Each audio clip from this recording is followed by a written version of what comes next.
Movie की शुरुआत में हम एक कपल को देखते हैं जो बहुत जल्द शादी करने वाले थे। वे रेगिस्तान के रास्ते से कहीं पर घूमने जा रहे थे। लड़की का नाम सारा होता है। उसके डैड की तबीयत बहुत खराब थी, इसलिए वे वहां जा रहे थे। रास्ते में वे दोनों बहुत सारी बातें करते जाते हैं और मस्ती से अपना सफर तय कर रहे थे। तभी अचानक उन्हें महसूस होता है कि कोई चीज उनकी गाड़ी से टकराई है। तो सारा का मंगेतर माइकल गाड़ी को देखने बाहर आता है। वह गाड़ी को चारों तरफ से देखता है। गाड़ी बिल्कुल ठीक थी। तो सारा गाड़ी को पीछे से देखने जाती है। तभी उसका पैर फिसल जाता है। जब माइकल सारा को उठाता है तो वे देखते हैं कि वहां पर एक बर्फ का टुकड़ा जमा हुआ था। इतनी ज्यादा गर्मी में, और वो भी रेगिस्तान में, बर्फ का जमना बिल्कुल अजीब था। ये दोनों इस पर ज्यादा ध्यान नहीं देते और गाड़ी में बैठकर यहाँ से चल देते हैं। रास्ते में उनकी गाड़ी के पीछे एक काले रंग की गाड़ी आ रही थी, जिसे देखकर ऐसा लग रहा था मानो यह गाड़ी उनका पीछा कर रही हो। माइकल गाड़ी को साइड देता है, फिर भी वह गाड़ी आगे नहीं जाती। रास्ते में उन्हें एक होटल दिखता है तो वे अपनी गाड़ी को वहां पर रोक लेते हैं और काली गाड़ी आगे चली जाती है। सारा अपना फोन देखती है जिसमें सिग्नल नहीं आ रहे थे। अब सारा और माइकल होटल में आ जाते हैं, जहां होटल में केवल एक बूढ़ा कपल था। तभी वहां वेटर आती है जो उनका ऑर्डर लेकर चली जाती है, पर सारा का ध्यान उस बूढ़े कपल पर था जिनसे होटल का मैनेजर बार बार बाहर जाने को कहता है। कुछ देर बाद वेटर सारा के लिए ड्रिंक और माइकल के लिए कॉफी ले आती है और उन्हें 2 कॉइन देकर कहती है कि आप इन कॉइन्स का इस्तेमाल किसी भी सर्विस के लिए कर सकते हैं। तो माइकल एक कॉइन का इस्तेमाल करता है और म्यूजिक चलाने को कहता है ताकि वह सारा को खुश कर सके। कुछ देर के बाद वह काली गाड़ी होटल के बाहर फिर आ जाती है, जो सारा और माइकल के इंतजार में खड़ी थी। आखिर उनके साथ क्या हो रहा था?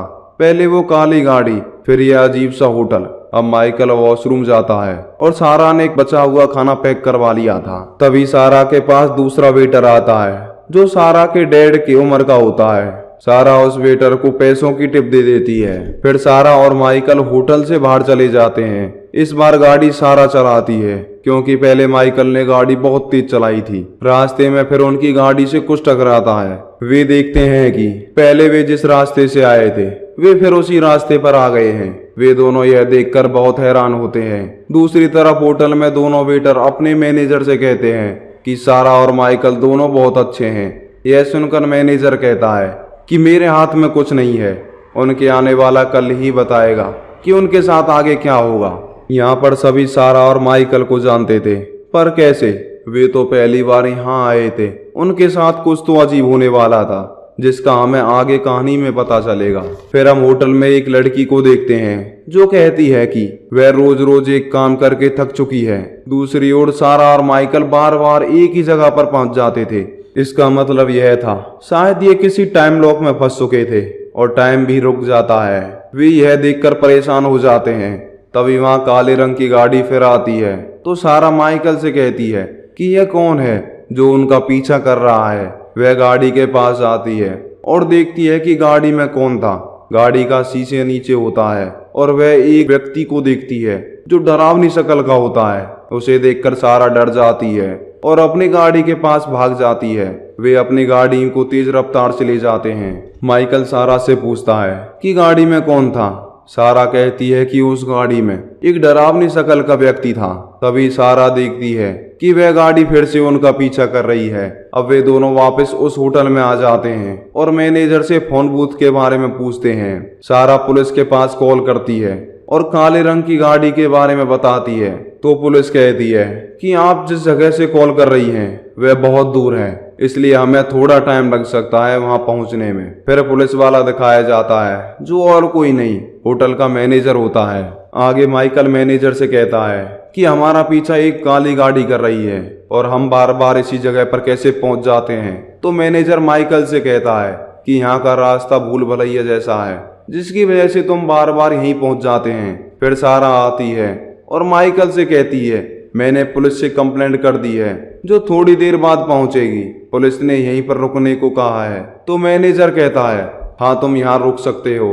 इसका मतलब यह था कि मैनेजर इन्हें यहाँ रोकना चाहता था। सारा और माइकल दोनों होटल में रुक जाते हैं। सारा के पास वेटर आती है तो सारा अपने लिए शराब मंगवाती है, पर वेटर कहती है कि आप केवल एक बार ही यहाँ शराब पी सकते हो।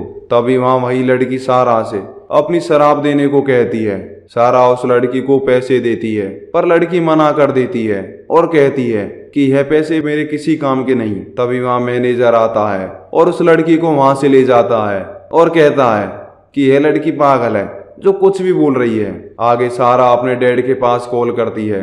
कॉल पर डैड की आवाज तो आ रही थी, पर सारा की आवाज डैड के पास नहीं पहुंच रही थी। उधर मैनेजर उस लड़की को कमरे में जाने को कहता है जहां बहुत अंधेरा था। लड़की बहुत रो रही थी, तो मैनेजर कहता है कि तुमने यह रास्ता खुद चुना है। फिर वह लड़की को कमरे में धक्का मार देता है। दूसरी ओर वही बूढ़ा बेटर सारा और माइकल के पास आता है और कहता है कि तुम्हें अपने रूम में जाने से पहले एक बार सोच लेना चाहिए।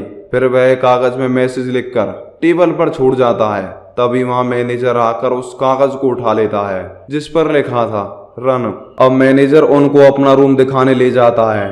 सारा मैनेजर से काली गाड़ी के बारे में पूछती है, पर वह उनको कुछ नहीं बताता। मैनेजर रूम को खोलता है।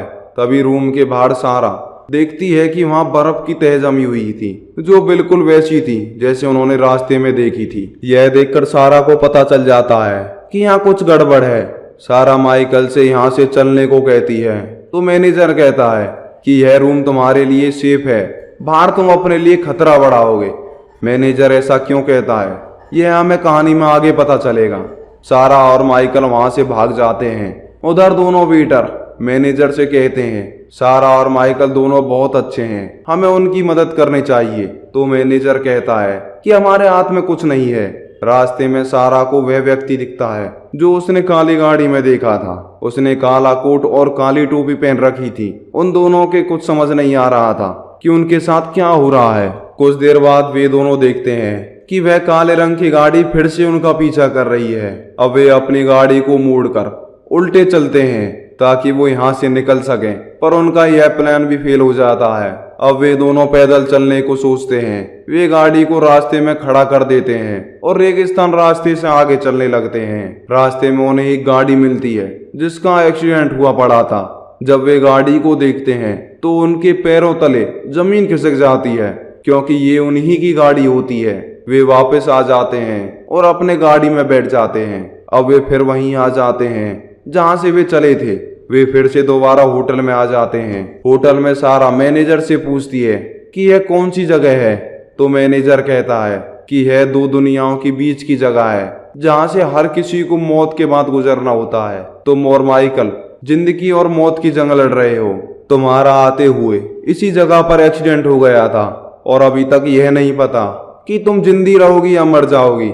मैनेजर जिस रूम में दोनों को भेज रहा था वह दूसरी दुनिया थी जहां मरने के बाद जाते हैं। और रास्ते में जब सारा की गाड़ी बार बार रुकती थी जहां इन्हें महसूस होता था कि कोई चीज इनकी गाड़ी से टकराई है, उसी जगह पर असल दुनिया में उनका एक्सीडेंट हुआ था। यही वजह थी कि उनके साथ ऐसा हो रहा था। उन्होंने उस एक्सीडेंट वाली गाड़ी में अपनी लाश देखी थी, जिसे देखकर उनकी हालत खराब हो गई थी। सारा को अब लग रहा था कि वे मरने वाले हैं और उस लड़की को भी कमरे में इसलिए धक्का मारा था क्योंकि वह भी मरने वाली थी। होटल वाले लोग ऐसे लोगों को दूसरी दुनिया में भेजने का काम करते थे और जो काली गाड़ी इनका पीछा कर रही थी दरअसल वह इनकी मौत थी। मैनेजर कहता है कि तुम दोनों में से किसी एक को मरना होगा।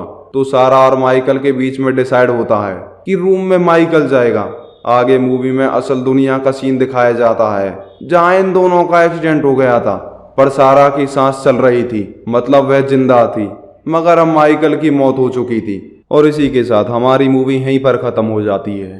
तो दोस्तों, आपको मूवी कैसी लगी? अगर हमारी मूवी आपको अच्छी लगी हो तो मूवी को लाइक, शेयर और चैनल को सब्सक्राइब जरूर करें।